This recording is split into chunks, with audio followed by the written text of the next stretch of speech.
Welcome to this week's episode of Your Stock Request for the 13th of October.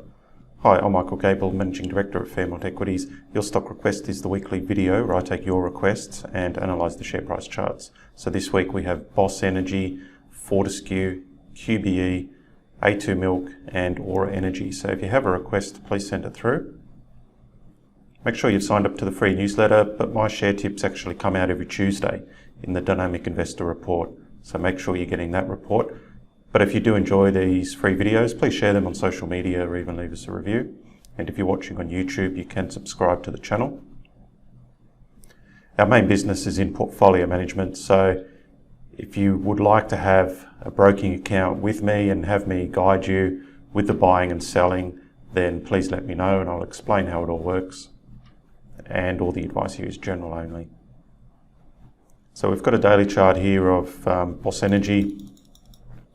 So as we zoom in, we could see it's a pretty messy chart, very volatile. We could see an upper range between about $3 and a lower range just under $2, and very wide daily trading ranges in between. So recently hit the top of the range and has actually pulled back pretty sharply, $3 down to $2.40.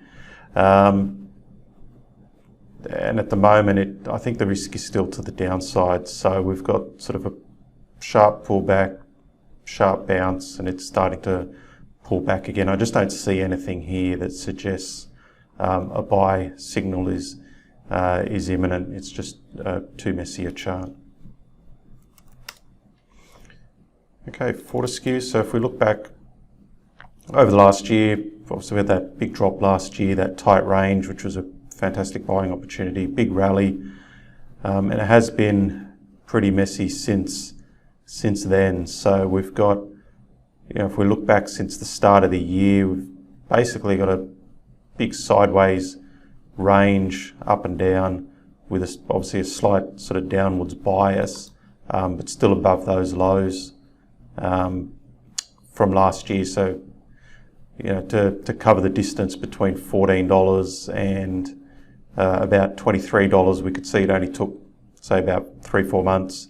And then since then, it's required several months to get back to this level. So overall, not too bad, but just not really making any progress at the moment. The range does seem to be tightening up in a way. So if you sort of have a look at what it's doing here, it's getting narrower over time, which overall is a positive. It's just not sort of resolving itself by breaking out just yet. So, look, I don't think there's any clear buy or sell signals here. I mean, a breakdown here wouldn't be a good sign. Then you've got support close by. And in terms of buy signals, ideally we want to see it get back to the upper line, hover, and then give an upside break. QBE, if we start off, say, with a monthly chart, we could see it looks terrible. So it peaked here before the GFC and then never recovered. So a great example of, if you hold it long enough, it'll bounce back. Well, this one never did. It actually got worse. And on the weekly chart, just a big mess, not making any progress. Switch to the daily. Again, just all sideways, huge sort of trading ranges. No real sort of buy or sell signals.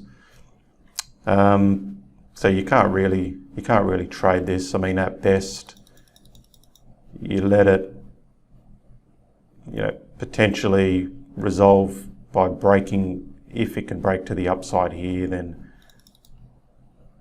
through 13, then you might have a run up towards the high 14s. I think that's all you're really going to get. Okay, A2 Milk. So big decline there up to about 18 months ago, and starting to sort of level out here. So it's possibly basing out, and if we zoom in a bit more, we could see that despite the broader market bottoming in June and back to where it was in June, this one bottomed earlier in May and has actually been trending higher since May. So we've got the higher highs and lows, and the moves up are quite quite impulsive, which is a positive. On a shorter term scale, we could see it tightening up. So similar to what it did here, it started to tighten up and gave an upside break. It seems to be doing that again. So, one worth keeping an eye on. Yeah, we could get a swift move pretty soon if it breaks out of this tight range. Okay, in AEE, so we've got this sort of pullback here into June. It's rallied higher, which is good. So it's started to get near the old high and then stalled. Ideally, we want to see it consolidate a bit better than this. So it's not really holding in too well. I don't like the look of these last couple of days here. If we need to be bullish on this, it pretty much has to recover, and I want to see that sort of sideways movement this way to consolidate under the old high. Otherwise, clearly, I think a break under, looks like sort of 25 cents, even just going lower than where it is at the moment, I think would be a negative sign. We don't want to see it back into the range here. All right, well, that's all for this week. If you have a request, send it through and I'll try to cover it next Thursday.